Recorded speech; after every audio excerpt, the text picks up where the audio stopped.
Well, I'm glad that he let me come here first. And if I'm shaking it, this is a big step for me. It's a big day for me actually, because I've been spending the past 8 months trying to get to this day, and it's here. And the Lord has been working on me a lot in the past week and a half. Because I knew this day was coming, and I wasn't ready. And he knew I wasn't ready. But back in, I guess, February, when I got saved, that day, I kind of got saved and got a purpose of a ministry in the same day. Amen. And it kind of overwhelmed me, and I was trying to handle it on my own, so to speak. And so for 2 months, I went without letting anybody know that I was saved finally after 23 years of not being saved, when I thought I was saved, which is what my testimony is about, is thinking that I was saved since I was 9 years old. I was actually at the kitchen table with my dad, and I was doing it because I thought that's what I was supposed to do, because that's what my dad wanted me to do, and I was part of the Baptist clan, and that's what we did.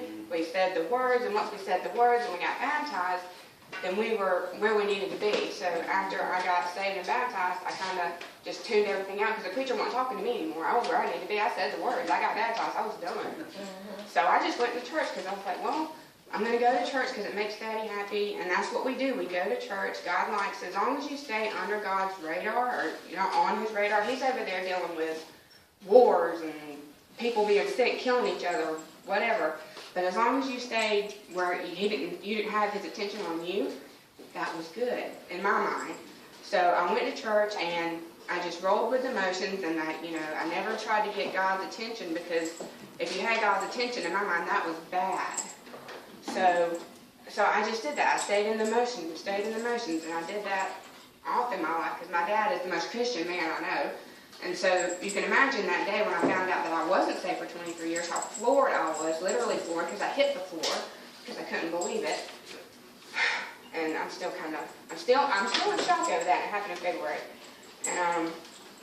And so I rolled through the motions for 23 years, and then I started church up again, I guess you would say, when I moved to Putney and started my family. And I was like, well, we need to get in the church and raise my family in the church, because I was raised in the church. I was raised in the Baptist clan. Let's continue that up. Because my kids have to say those words one day and go on the same path that I did. And so we started church, and at that time, I didn't know I wasn't saved. I thought it was, so I was fine. So I went through, I don't even know when Tab got there, 3 years ago. So I guess 2 years of being at the church we are at now, thinking I was still doing what I was supposed to be doing. And then I have this file cabinet that throughout the years since I got saved, everything that I heard that was the same, I just tuck it away in that file cabinet.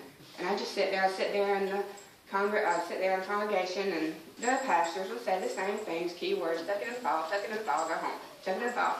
And then Tab started talking about the personal relationship with God. And I was like, trying to tuck that in, it popped back up. And I was getting aggravated. And tuck it back in, he'd say it again, he'd repeat it again. I was trying to tuck it in that file, and it popped back up, and I was like, okay, I'm getting, what is he doing? What is he talking about? I'm like, he's talking about something that is really great, if it's possible, but this is, this ain't impossible. And I was getting mad at him, because he was trying to sell something that, in my mind, wasn't even possible. I didn't know what he was trying to do. I don't know if he was trying to get people to do more in the church or whatever. So I was just like, all right, I'm going to try to figure this out, because I can't stick it down that file. It's popping up. It just won't go in that file. So I went home one day in February, and Don was out of town on a fishing tournament, I think, and the kids were taking a nap, and it was a Sunday afternoon, because I was all alone. And I was like, well, I'm going to go in here. And in my mind, growing up, when we talked about God, He was an imagination. He was imaginary. You imagined talking to Him. That's just what you did.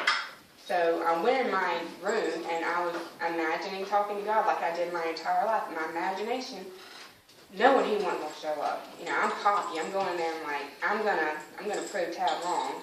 So I go in my room, and we had been talking about purposes in church and Sunday school, and I'd actually been wondering about mine because I didn't think I had one, because I tried to do something with the kids at church, and there was just no connection there. Even though I have kids, I know, but there was no connection there. I couldn't. It just wasn't there. It's like a kid's about to fall off a chair.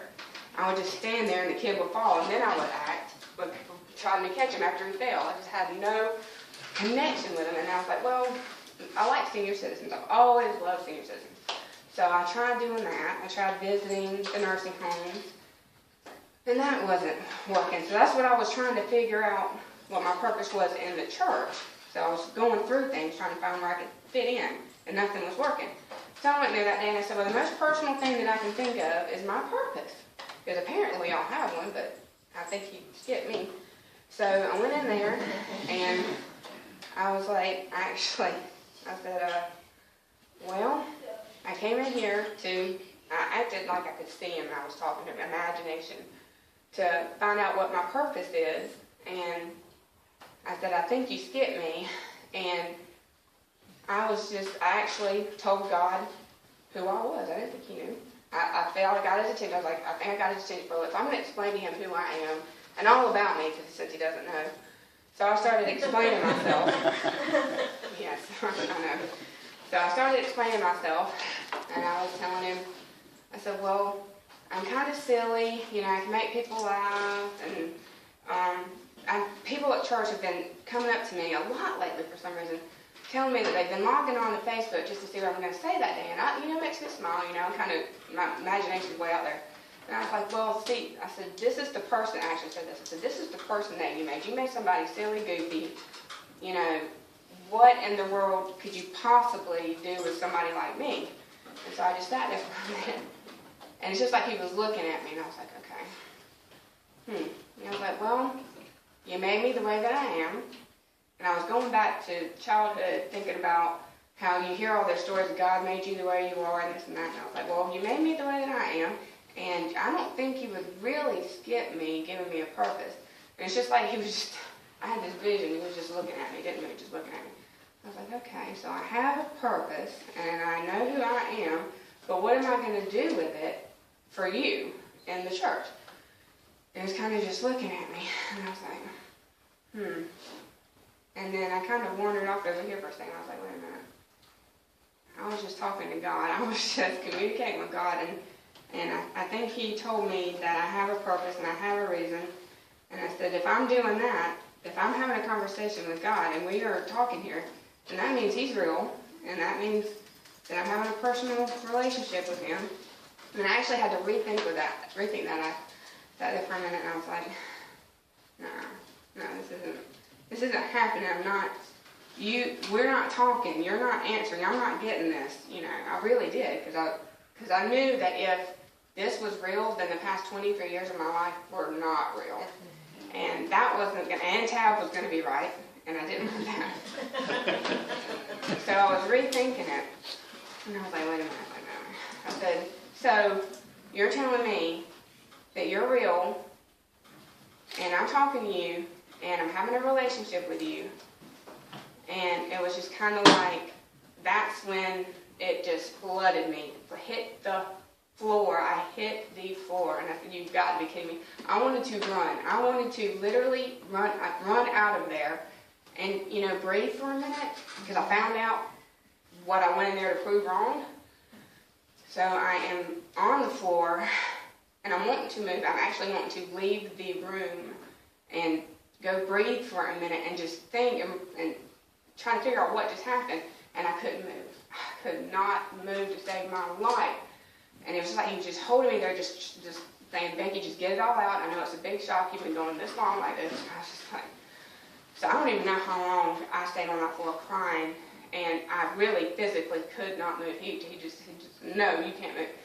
And so once I finally breathed and I stood up, and it's kind of like he backed off me a little bit, kind of just like, now that you have come to your feet again. And I was like, I was mad, I had questions, I was all over the place, and I was by myself with God. And I was like, how did this happen? Where did it go wrong? My dad, I had everything in my mind. My dad raised me under Christian influences in the church, and I thought I was doing anything right. I said, what happened to make me go 23 years completely lost? And I had no idea because I thought that I was fine. And I really just said to God, I said, well, where were you? Why didn't you make yourself known all these years? And then, of course, all of the times that he was there came back in my mind. And there were so many times in my life, so many situations that could have gone over the edge that didn't. Just for some reason, I got pulled back. And I thought it was luck, coincidences. And that's what I gave the credit to. And it was just like he was saying, that was me the entire time. And I felt worse then. And I was ashamed, and I felt completely awful. And I was having a conversation with him. I was telling Don the other day, I walked in the door, and I said, have you had a conversation with God where you're actually talking to him? He's like, praying? And I'm like, no, were you talking about before? He's like, yeah. And I was like, okay, well, I guess I'll pray. I said, well, I guess I'll pray all the time. But anyway, that day, so I realized that day that I was not saved all those years, and now that I was, and I said, well, I came in here to find out my purpose, to find out if you were real, all that, and you showed up. This is probably an hour and a half later after I'm crying and finally got off the floor, and then I got to thinking, I was sitting down and I was thinking about myself, and I was like, but I've been doing what everybody else has been doing all my life, and I'm seeing those people in my mind that they did the same things I was doing, and I was like, wait a minute, if I was wrong, these people are wrong, and that's a lot of people. I'm like, that's really all I know. They go to church, they sit there, they do the things, say the things, they go home, and nothing else happens. And then you go back and you check in, hey, I'm Baptist, and you go back to life. And that's what I did. Hey, I'm Baptist, and going back to my life. And I actually told her, I said, that's a problem. And I was like, you think? And I was like, okay, so I just found out that I was lost, and now I'm saved, and then I know that all of these people who are like me, that's a problem that you brought to my attention. And it's just like he was like, look at me like, yeah, purpose, all those people that are like you, since you've been through it, and I just brought you to the floor. This is what I want you. I want you to target those people who think that they're okay, but they're not okay, because it's almost like he put it on me that it just makes him, I don't know if it's possible to make him sad, but it's just, it's a heavy, it made me feel like it was a heavy thing for him to see people like that, because those are Satan's most favorite people, who think that they've got it and they're just going straight to hell. That's right. And I was one of them for 23 years, didn't know it. And I was like, okay, so what do you want me to do? Yeah, I'm not talking to him. And I just, at that point, we worked together for about a week then. I was saved, so I had God with me. And I have this notebook of about 75 pages. And I was in a trance for about a week, and Don remembers it. And I was writing down things every day of things that I saw in the church growing up that were not right to me, that might be able to be made clearer, to make people understand it better. And I had all that. And I was like, okay. So he put it on my heart to talk to these people, to be verbal. And I was like, okay. So after that week, I was fired up. I was ready to go. But then I couldn't start. And I was getting a little aggravated. And I just kept working on things that I missed. And I was writing all kinds of things down, and we were working together. But the time to finally act would never come. And I was getting aggravated.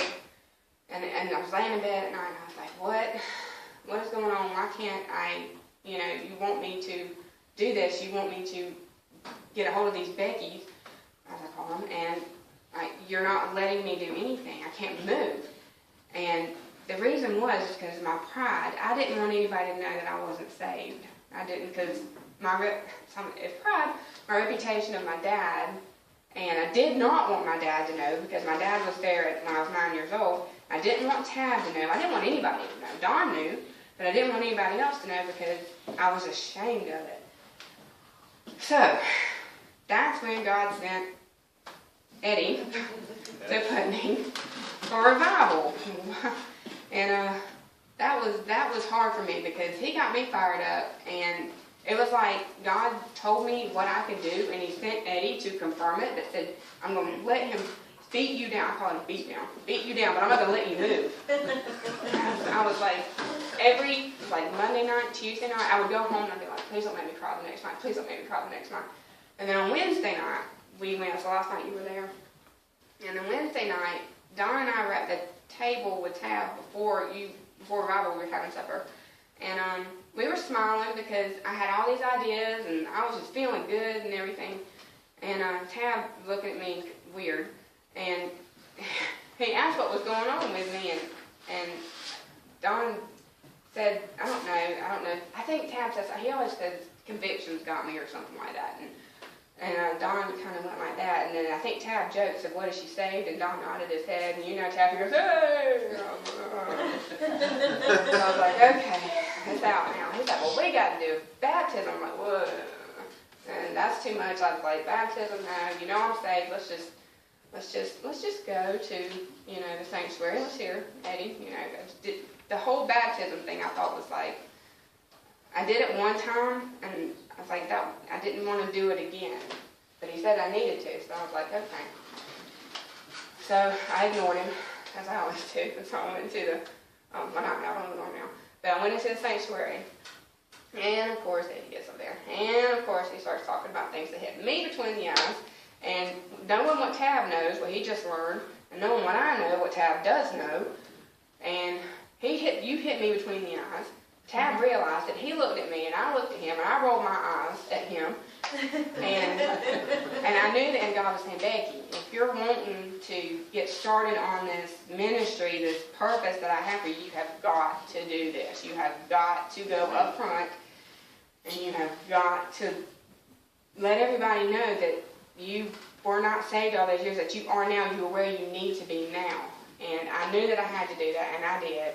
And I cried, and I cried, and I cried. And I don't know how long it took me to get to bed that night. I was so shook up. But then the next day, I met with Tab and Candace about arranging my baptism. And I told them what the Lord had been working on with me, and they thought that was cool. And so I started working on it some more now that everything was out, and I got to my baptism. Oh, I called my dad too. I called my dad and told him what had happened. And I'll never forget what he said. And I was sitting in a Walmart parking lot about to go in. And Tab said, you're going to have to call your dad and tell him. I was like, yeah, I know. So I called him. And I told him, I said, Dad, I'm getting baptized this Sunday. I said, just like that. And he was like, well, I'll be darned. Yeah. I was like, this is the way I thought. I said, the first time didn't take. He's like, well, baby. He was like, well, I'll be there. He was just completely, I didn't expect him to be. I think he was a little bit. I think in his mind he wanted to believe that I was saved because I said all the right things, but I'd always heard the right things, so I knew what to say because I was always in the church with him. So then I got baptized, and then I started working on my my purpose ministry here that I didn't even have. When I was working on it, I was still trying to hold on to parts of me. I didn't want to let go of parts of me and let God take over. I was working with God. I was wrestling with God. I was trying to bargain with God because I was newly saved, but we were also working on this at the same time. So we were back and forth, and I was getting aggravated, and I'd leave it alone for a while, and I'd put it down, and I'd tell Don I didn't work on this today, I did this. I mean, it was an everyday thing. And so Tab's like, well, you need to work on your testimony. We want you to tell your testimony here in the church. And I was like, okay, well, I can do that. So I actually put that aside, the ministry part of it aside, and I started working on my testimony, and I wanted to go back through my days in the church and explain how I saw things, and I did, and it took a while to pull back those memories of what I heard, and then what I made it be in my mind. And And I did, and I had 19 pages worth of stuff that I had made up in my mind to make sense to me, because as a child, trying to believe something that I can't see, I altered it in my mind to make sense to me, and I locked it in, and I kept it locked in all those years. And anytime anybody would say anything in the church, it didn't go in, because I was locked in that mentality for so long until I was having a personal relationship. I think the Lord finally got through. So I did my testimony on July 6th, where I explained about being in the Baptist plan and rolling with the motions and doing what I thought I was supposed to do, and God being imaginary, and all of it being stories, and everybody was going to heaven, and hell wasn't even an option for anybody but murderers and bad people who were in jail.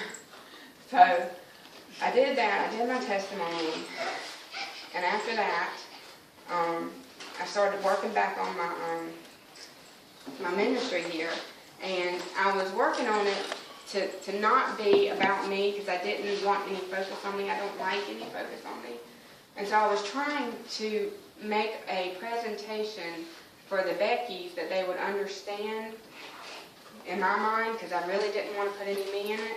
And I was working on it, and I was getting some things down to explain to people of how I saw things and what was actually right.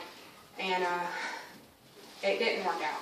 It didn't work out. I actually got the church involved in it and trying to do something, put something together, and it just fell through. And I was doing laundry one day, and this is still when I was in presentation mode. And I was like, I need a name for this. Maybe I need a name for this. I was talking to myself, actually.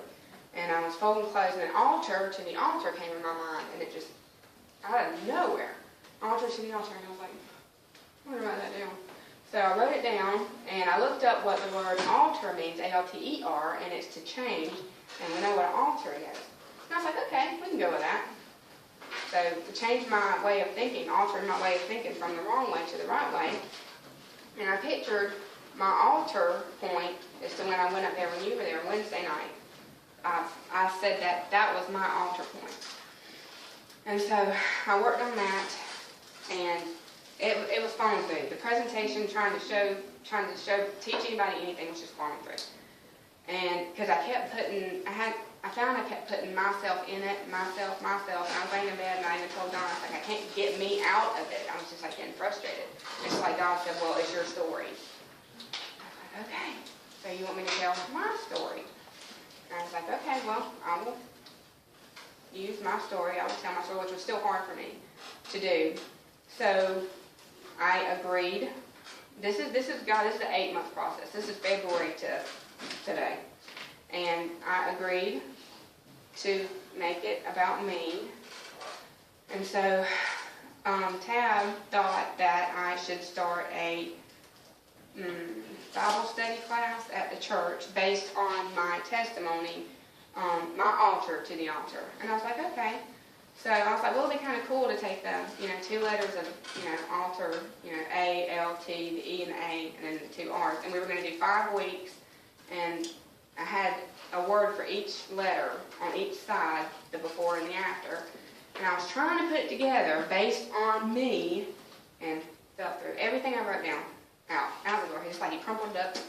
And I'm like, couldn't do anything. So Tab was asking me, well, have you talked to Donna? Her name's Donna. He's like, have you talked to her about putting the Bible study together? I'm like, no, because I can't write anything. And he's like, well, are you handicapped? No, I'm not handicapped. I just can't write anything. I can't put anything on paper. God will not let me. Because I realized when I was putting it on paper, I was trying to put it back towards my comfort zone. And God doesn't want me to do that. And I knew from that first week, he gave me the outline of what I was going to be doing before he filled it in. And I knew I was going to be verbal. And I told Tab that. And so we have put the Bible study aside for right now. Donna is my mentor, but we have not talked about it. I think she's waiting on me to talk to her about it.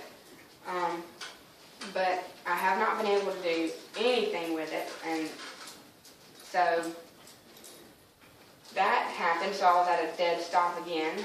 with this. And I was like, well, what am I going to do now? I said, I can't do the class that Tab is wanting me to do. And I was waiting to do a handout to bring here, based on Altar to the Altar, to hand out here. And that wasn't coming together. I even wrote it down, gave it to Candace and Tab, and they gave it back to me and all this stuff. And I just was not coming together. And I basically just was like, God, what do you want me to do? And he's just like, set it up. Just call Eddie and go. Just set it up. And I didn't know what I was going to do when I got there. I didn't. I just did what he told me to do. And I was like, okay. I set it up, and I don't know how long ago that was. What was I, like 3-4 weeks ago? But anyway, I set it up, and things were going pretty good. And I knew that I was going to be giving my testimony, and I know I can't, mess that up. It's my testimony. And so a week and a half ago, it was a Wednesday, God woke me up at 1:30 in the morning, and I don't wake up in the middle of the night. I usually sleep pretty good, so I knew that was God.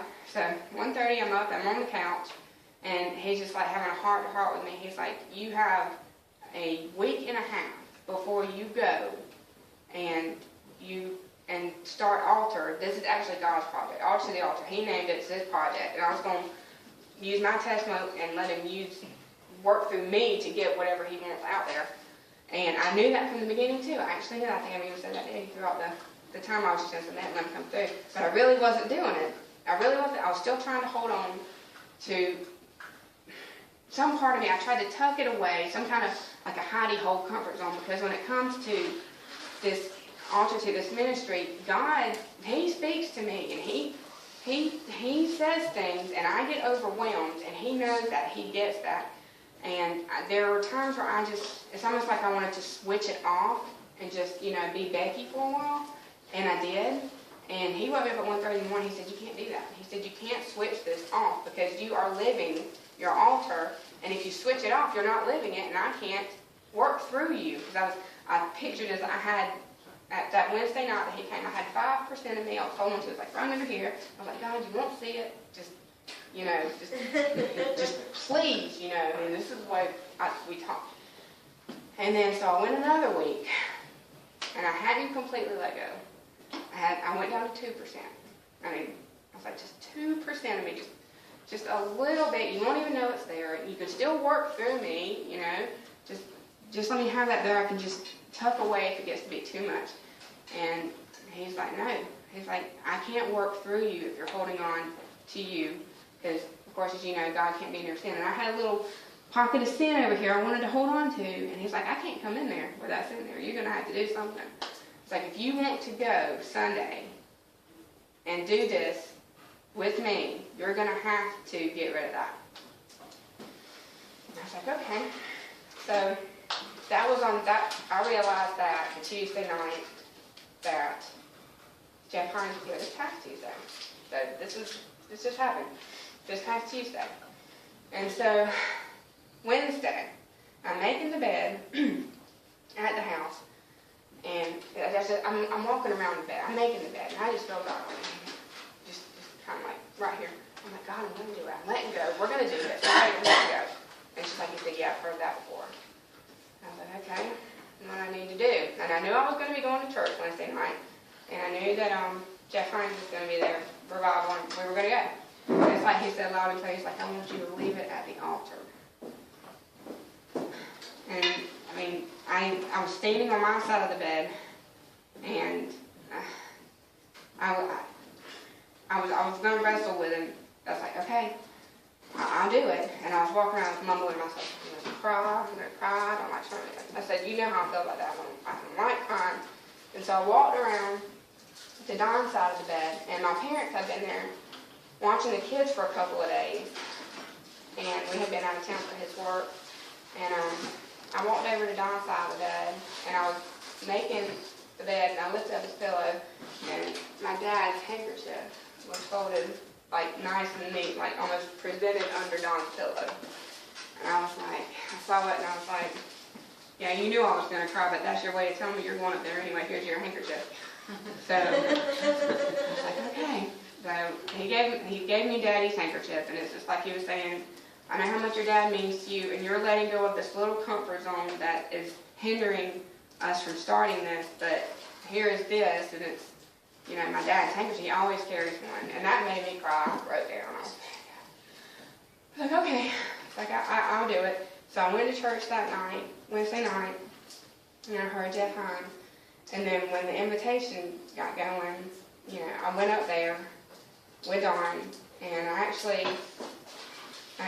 went down on my knees beside Jeff Hines' wife, I don't know her name, but I was right beside her, and Dawn was on the other side of me, and I was shaking, and all I could think was, okay, I'm here it is, I'm here. I was shaking, I know I should. And then I got up, and I went home, and I was like, okay, it's done. It's done. We can go for Sunday. We can do this now, and I'm committed to it. I mean, I left it there, and I wasn't going back because I knew that if I went back, then this would just be null and void because God can't work for me if I held on to anything. Okay, so that was Wednesday. So Thursday, I'm feeling pretty good, and I was supposed to meet one of my girlfriends to plan a baby shower, but she couldn't do it. So I went to the church to work on the fall festival, and Tab was up there. And we're working on the fall festival, so that's me and Donna. And Donna and Jeannie, the church secretary, they disappeared. And I'm left with Tab. And he comes up and he's like, I want to ask a Becki question. I'm like, okay. So he asked me about something I got mad at. Preachers, I don't know. I stay aggravated with him. I don't know, with him. But anyway, he said, I want to know if you have biblical grounds to be mad at me. And he had reminded me of when I got mad at him. And I'm sitting there and I'm like, no, I didn't have any biblical grounds. You're right. You know, sitting there in his office. And then we were talking about this Sunday. And I said, I don't even know, you know, exactly how it's going to, what I'm going to say. He's like, well, you're giving your testimony. I'm like, yeah. And I'm just trying to figure out how to explain it, you know. And he's like, well, you chose to, you know, see things that way growing up. You chose to, you know, lock everything out. I'm like, and in my mind, I felt like I didn't choose to do that. And we were going back and forth. I'm like, Tab, I did not choose. I was so young that I had to make it make sense. So I made it make sense in my mind, and I locked it in. He's like, no, you chose? Did you say you chose? I'm like, yes, I chose. And he's like, yeah, then you did choose. And I was aggravated, and I was crying. He made me cry. And then I went out to lunch with Jenny, and I told Jenny, I said, you know what? I said, I think God wanted me to get that right before I came here, because there was a good chance I was going to say that I didn't choose that mentality my entire life, but I guess I did choose it. And he was saying, Becki, you can't go up there and say you didn't choose it because you did. So he got that right with me Thursday. So I left there thinking, what else are you going to do before Sunday? I got 2 days. So Friday seemed to be smooth sailing. That was a good day. And then yesterday, I was looking over my stuff, and I was just thinking about today, and I was thinking about the altar to the altar, and it's like God said to look into what that meant, and I was like, okay, so I looked in the definition of altar, which was to change, and I was like, yeah, we got that, and I knew the altar, what an altar was, and just like you said, the meaning that I had in my mind was not the right one. That was the one that I had set in. I had never been to the altar before Tuesday night. That was the first time I had ever been. I've been up in front of the church, but I've never been to the altar before that night.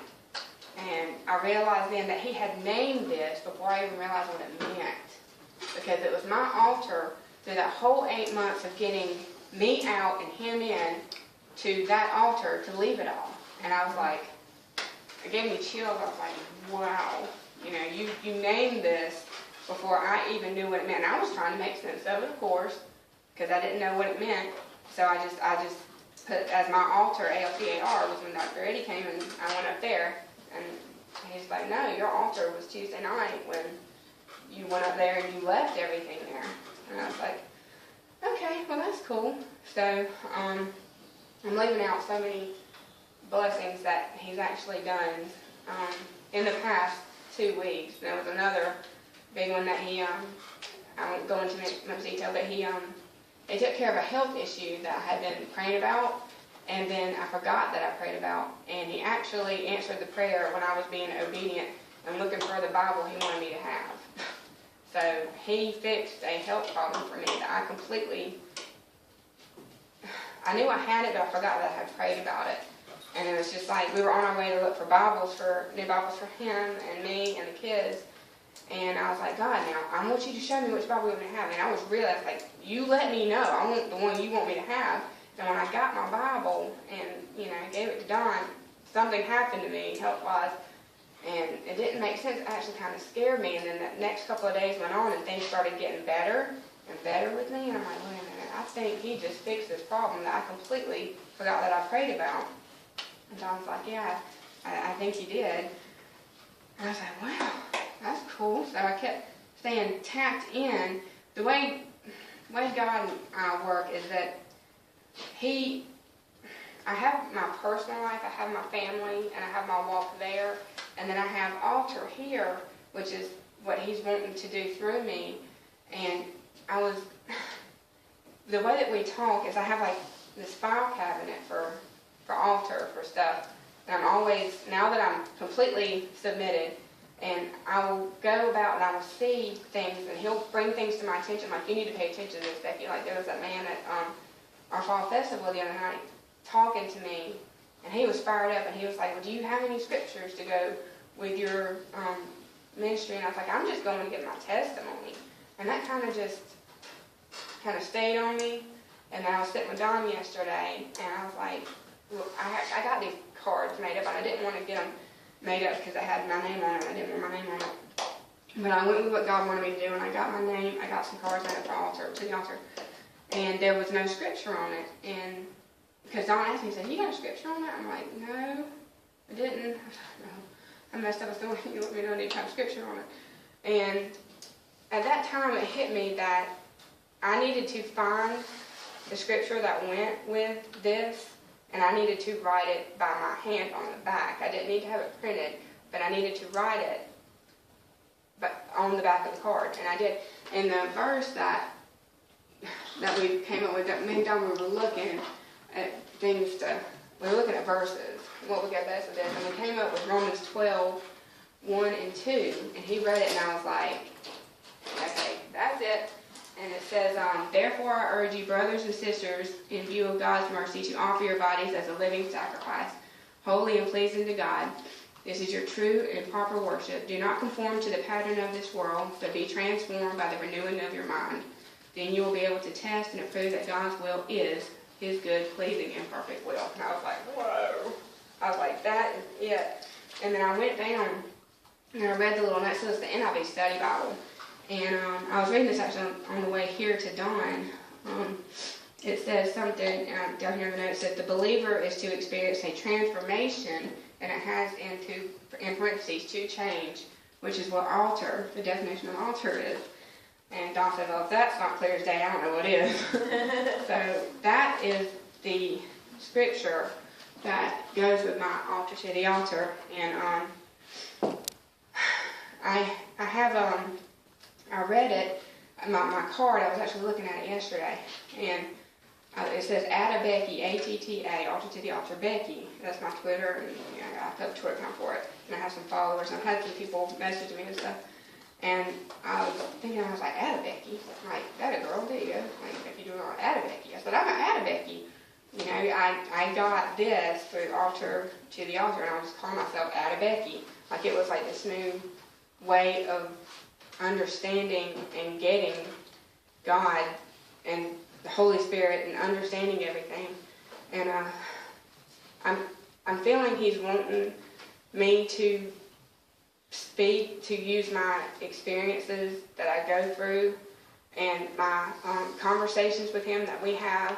And the thing that I like the most about this relationship that we have is that it's custom fit to me, because he knows that I'm hard-headed and that I will get overwhelmed, and then I want to hide. I'm like a crab. I just want to, or whatever, and hide under a rock. And he won't let me. And because he won't let me, and I've actually submitted to that over the past 2 weeks. He's like been giving me blessings after blessings after blessings, and I'm not about to go back to the way that I was before, because he's with me now, and I can hear him and we communicate, and I can feel him actually pushing on me. I can actually feel the Holy Spirit pulling and pushing on me towards something, and at other times I would fight, and I'd cry, and he would never go away. He was unyielding, but I would still try to, whatever I could do just to get away from God, because he was always there. And I was actually telling my Sunday school teacher that I needed prayers on this because I was having a hard time with it. And she was talking about, yeah, sometimes I just need to, fall flat on my face and just, get God to just come, talk to me, be with me, and whatever. She got done, and I was sitting there, and I was like, well, I'm not really having a problem hearing from God. I'm having a problem listening. I said, he's here. Believe me, he's here. And he's always here. And just obeying and submitting and listening has been really tough for me, because I don't want to let go of that little bit of control that I have, because I had so much control for so long. But once I finally let it all go, it's just been night and day. It's so much better on this side of it, on this side of the altar, than the other side, because I've been blessed. I haven't had, thank the Lord, he's done this for me, but I haven't had really any hard times. I've actually been really blessed. I've got a great husband and a boy and a girl, and I actually wanted a child, but you want to have your first one, so we had JD, and then he just decided to surprise me 3 months later. I was pregnant with Hannah, and he gave me a girl, and I didn't even ask for it. And I looked back and I saw all of the blessings that he had given me, and there weren't any really hard times. It's like if I got to a hard time, he stopped me or stopped it before it got hard. And it's just like he was trying to get my attention all those years with all those blessings, and I just didn't see him.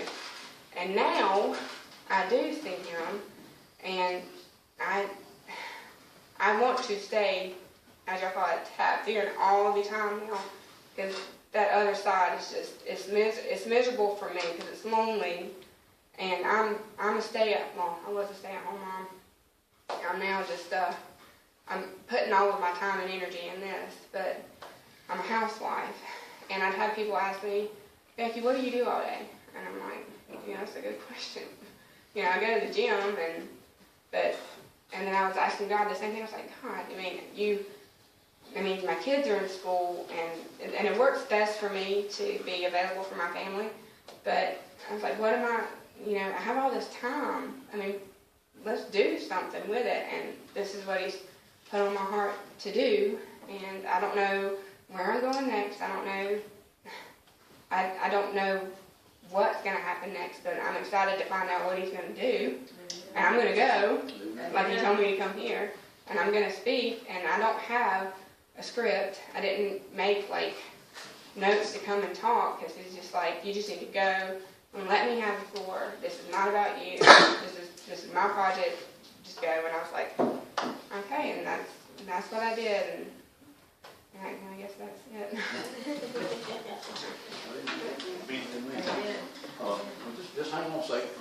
Is there anything that is looking back? Is there anything? And I guess when I grew up in church, going to church and all that kind of stuff, and so do you feel like that as you went to church as a young person, teenager, did you feel like it was everything explained as well, or do you remember it being talking around things and not really get to the or did you perceive that, or was it laid out before you and you just chose?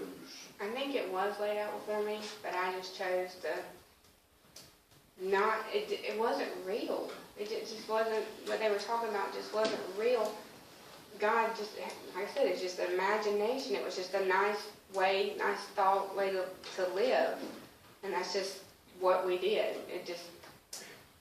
It was stories, just plain out stories, and that's the way I locked it in my mind. we would go and we'd say the story, say the verses. It was basically the Bible according to Baptist to me, because it wasn't God's word. It was like, they say it's God's word according to Baptist, because I thought the Bible was so hard to understand, so I thought that it had been, with the Catholics, or Methodists, they had their view of the Bible, and the Baptists had their view, and we all had our different views of seeing the Bible. And that was just the way that we lived. We all lived different kind of ways according to the Bible, but it was according to the Bible according to Baptist. So it was like I was in the Baptist clan doing what Baptist said to do. And that was, I think it's hard for my dad probably to hear that, but that's what everybody did. I had no reason to think otherwise. So you saw people around you that you didn't see really a change in their life. Yeah, we all did the same things. And so everybody was the same. Mm-hmm. And so what we need to be showing people is that change in our life. Mm-hmm. We need to be showing them. They need to be able to recognize that there's something different in us, right? Mm-hmm. And so, and that's one of the issues that you had is you didn't see anything different. Mm-hmm. That's exactly what I went through. Now there were some godly people that I knew, but they'd always been that way. And I've seen people go, and I've seen people be baptized, and I've seen people supposedly get saved, but I saw no change. And so that affected us. So everything that we do affects everybody else as well. So we need to be sold out enough that there's a difference. Yeah, I just thought they had more passion. It's almost like peer pressure to accept Christ and be baptized and be Baptist or Methodist or whatever. Right. It's like, we got to do it because everybody's doing it, and you ain't cool if you don't do it. So Conform to the This is yeah, what and you're supposed to it's do. going through the motions. Right. It's going through the motions. It's like that peer pressure to be part of that crowd, thing, the in or crowd, whatever. right.